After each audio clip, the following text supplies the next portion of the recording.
So we are putting 4 ports. R1 it will be harmonic today. R2 will be camera. R3 will be bipolar. And R4 will be ZIF. This is assistant port. This is capillary line. This is posterior axillary line. And this is mid axillary line.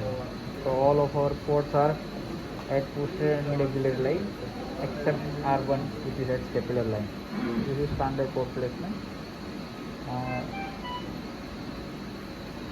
This is the line which we are using to put all robotic ports.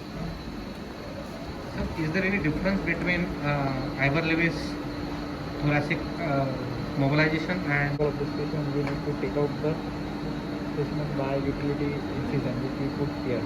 So this will become our utility incision. At the end of